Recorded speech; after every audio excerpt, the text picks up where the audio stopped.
senador Héctor Larios Córdoba para formular pregunta por el Grupo Parlamentario del Partido Acción Nacional.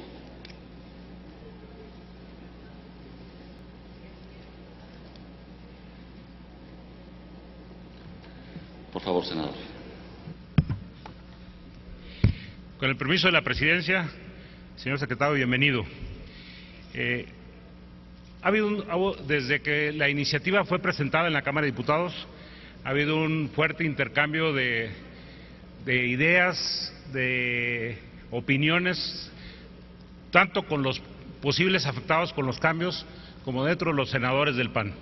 Y finalmente llegamos a una conclusión que no es, como se dijo aquí, sin consulta, sin reflexión, de plantearnos seriamente el votar en contra de este paquete de reformas fiscales, porque en muchísimos ámbitos tenemos la certeza de que generará desempleo, de que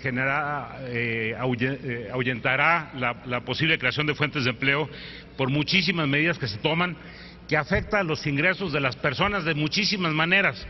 El quitar la posibilidad de deducir la totalidad de las prestaciones sociales, pues va a repercutir al final del día que se quiten algunas de las prestaciones sociales y va a afectar el ingreso de las personas. En fin,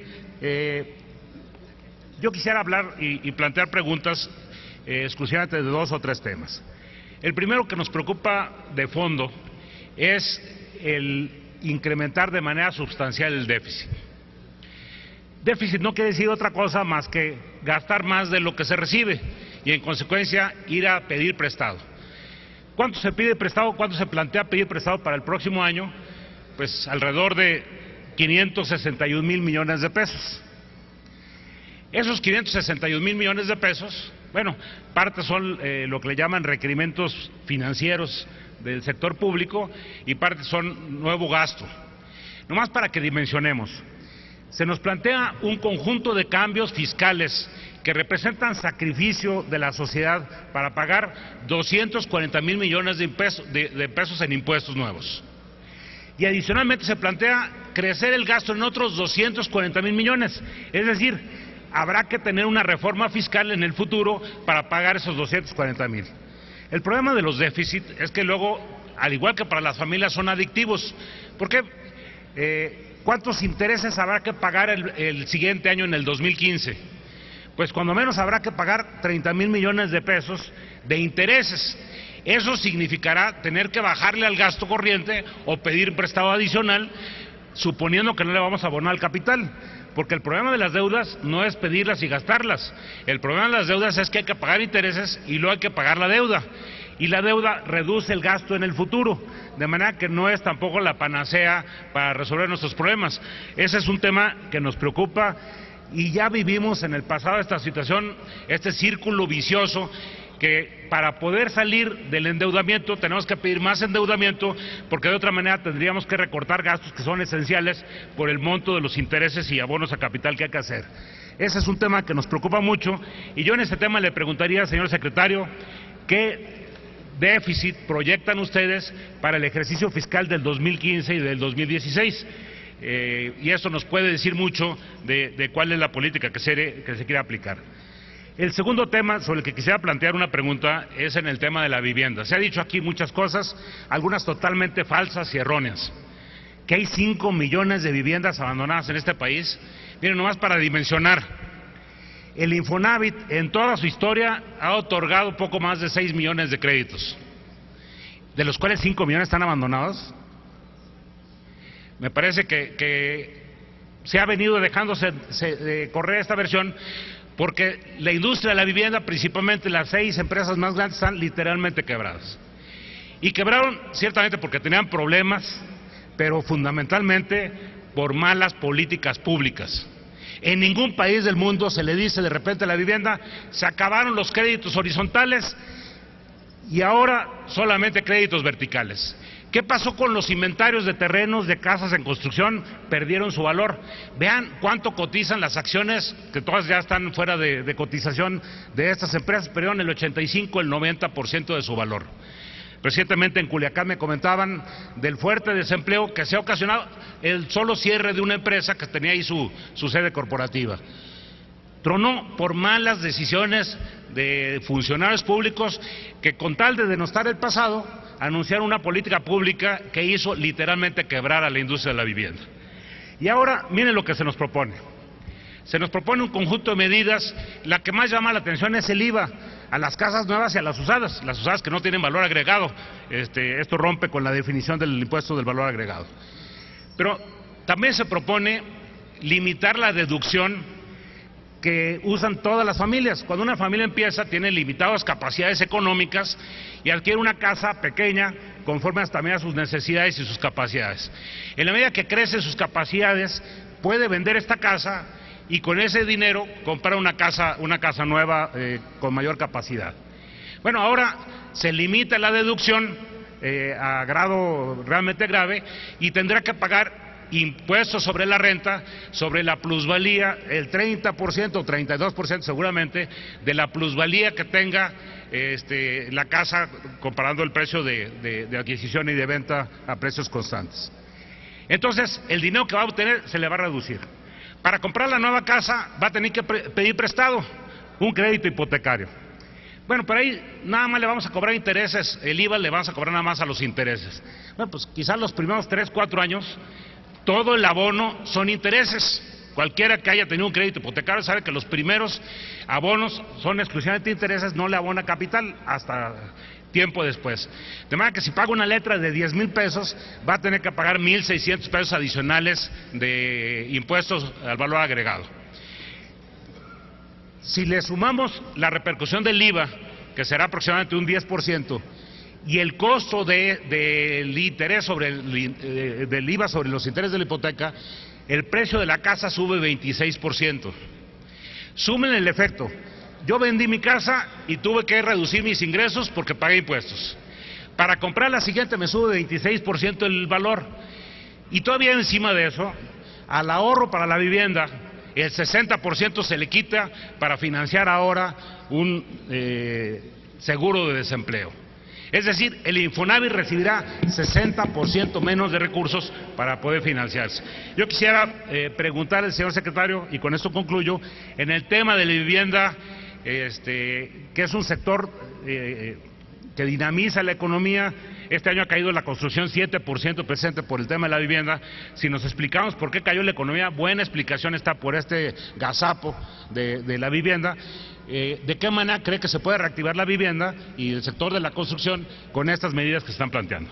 Gracias por sus respuestas, gracias. Gracias, senador. Por favor, secretario. Gracias, senador Larios. Con su permiso, señor presidente. Tiene usted razón, senador Larios. El Infonavit hace algunos meses tomó una decisión para obligar a construir vivienda de carácter vertical para acceder a los recursos, al financiamiento del Infonavit. Pero eso fue el año pasado. Eso fue el año pasado. Y el resultado es que se construyeron desde el año pasado en regiones, en terrenos remotos, sin acceso de servicios, sin transporte, viviendas de 2 pisos, porque eso fue lo que les pidió el Infonavit el año pasado. Si usted se refiere a cambios en la política de la vivienda, sí, esa regla ya cambió.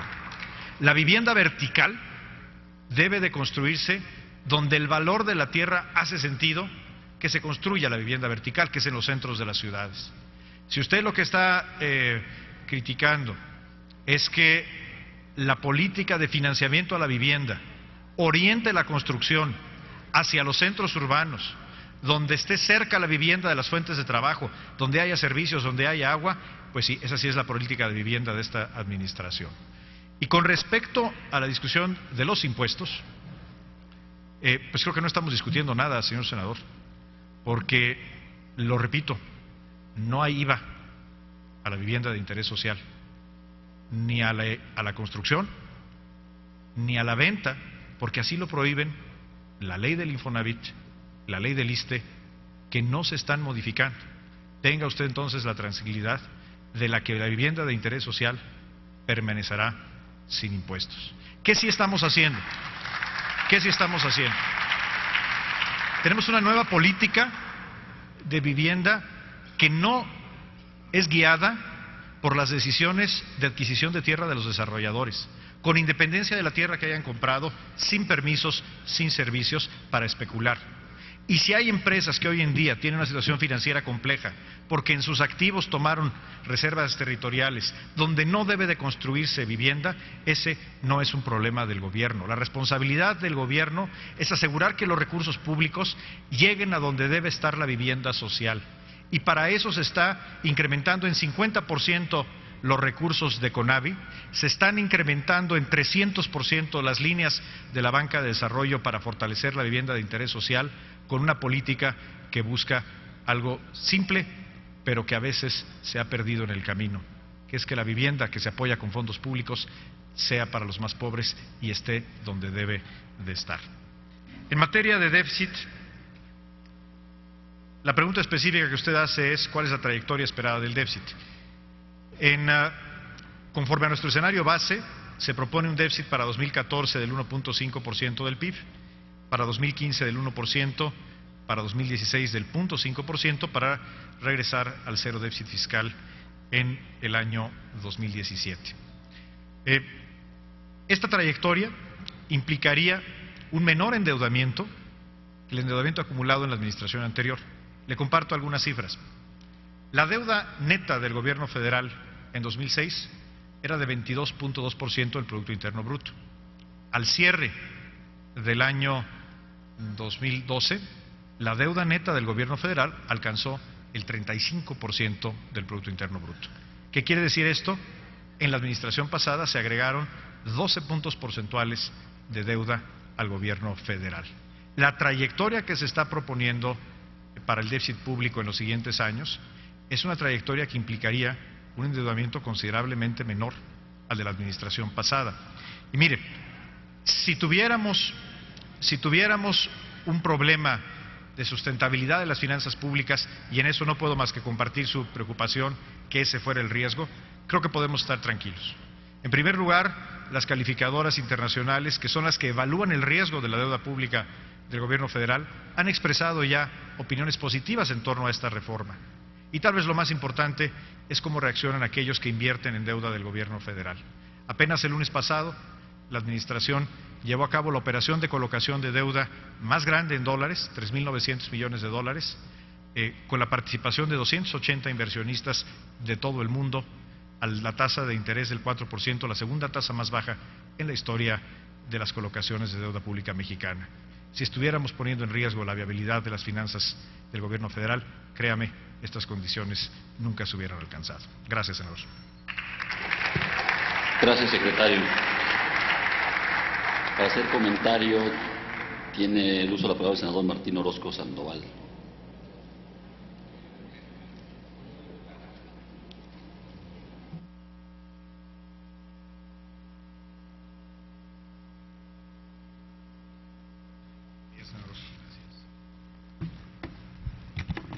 Con su permiso, presidente.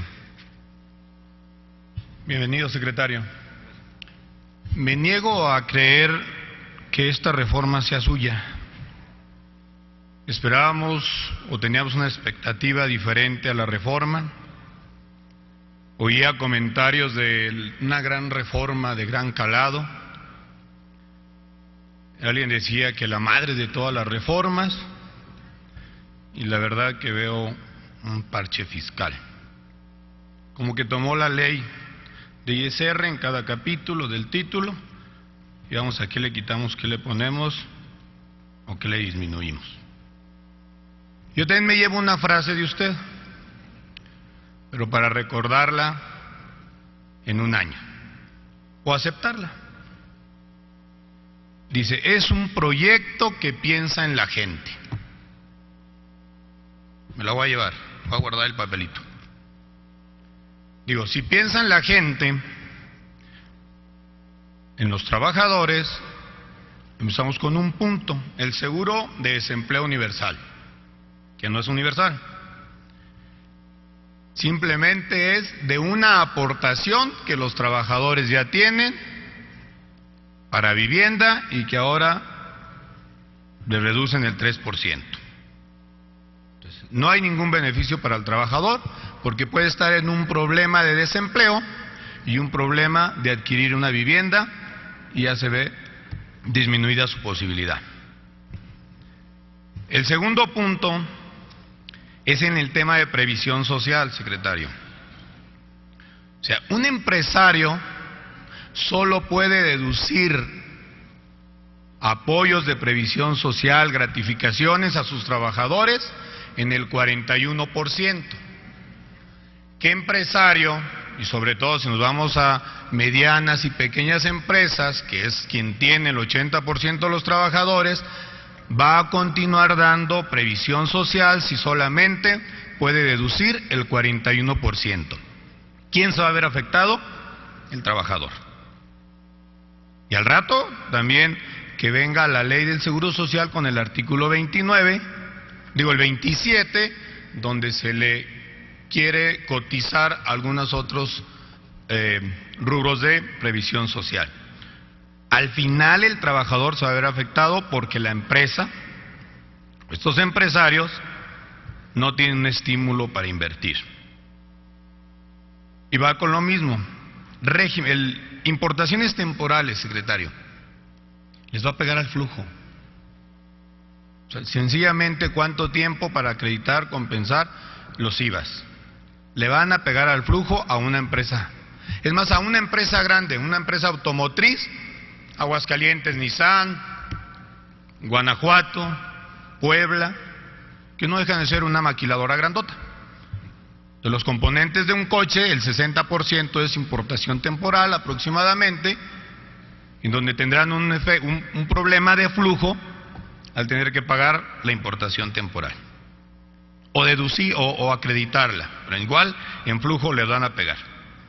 La industria automotriz, en ese mismo rubro, el tema de las deducciones del automóvil, una pequeña o mediana empresa, 130,000, le aseguro que todos los automóviles son utilitarios.